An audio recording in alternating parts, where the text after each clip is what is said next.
Greetings, gamers! As you know, this past week we've been eating well, and in case you live under a literal rock, let me catch you up.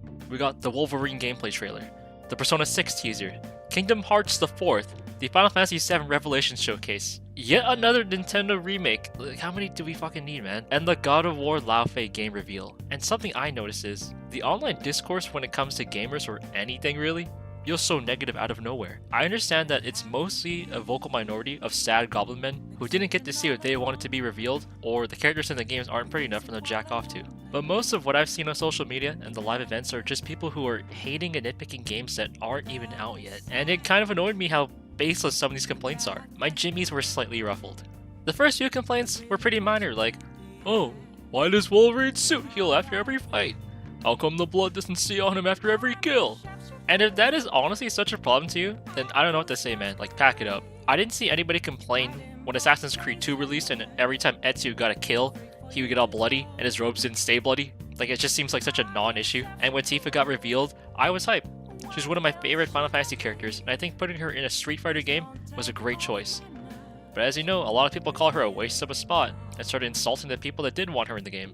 And for a second, it felt like the good old days of adults getting upset at Sakurai over Smash DLC. But the one that really seems to be taking over discussions is the God of War reveal. Personally, I am very excited about this game. I've been eager to learn more about Faye and what she's capable of. She's an integral part of Kratos' character development and was the driving force of the 2018 game. And the sheer amount of potential for the story is astronomical. Like, look at this shit. We have Egyptian and Mongolian gods that we get to fight in this game. And even though this is just the opening to the game, Faye is going full on balls to the walls Dragon Ball Z fight with these motherfuckers. Like, holy shit, she can take a hit. And even though I am a D1 Santa Monica glazer, I completely understand that if you do not want to play this game simply because Kratos will not be the focus, I 100% get where you are coming from. However, this situation really showed how rotted and incel-y some dudes can be. One of the major complaints I'm seeing is that people are upset that Faye doesn't look as young or as pretty as the actress portraying her. And they think that Santa Monica made her quote-unquote ugly to fit some sort of woke agenda, or because the woman at the office there purposely did that to feel better about something. And I don't know if it's obvious, but she is literally a mother that is hundreds of years old and has lived in the woods for her last remaining days. Did you honestly expect Kratos' mortal wife, who is not a goddess, to look like she's in her 20s? Kratos is old as fuck too. I doubt he would date someone that young.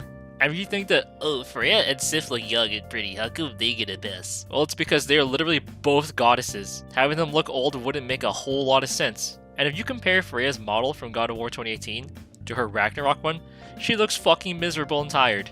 I didn't see anybody calling her ugly or ruined there. It fits the situation and makes perfect sense given the context. And if a video game protagonist not being pretty enough for you is such a deal breaker, then I really don't know what to tell you. Maybe you need to talk to more women if that's such a concern. And the other side of it is somehow even worse. The amount of sexist comments and AI content I've seen for the past week regarding Faye is genuinely disgusting. These people are acting as if she's replacing Kratos when that isn't true at all. This is literally a spin-off game that introduces more lore and additional gods that they have not used before. And look, if you want to criticize a game, that is perfectly fine. But disregarding it due to a character's appearance or gender is the worst argument you could make. This is gonna sound hypocritical as fuck, but right before this video ends, the way the OG Persona 4 cast got treated was fucking nerdy. Same with the P3 cast. Some of them weren't even considered or talked about reprising their roles. Atlas localization team really just threw them to the wayside, and look at how sad she is. Like, she didn't even get a chance. You were Lowenthal as well. Bro begged and wasn't even considered coming back. But that's just my take. If you had fun listening to me get rage baited by Instagram comments, sub for more.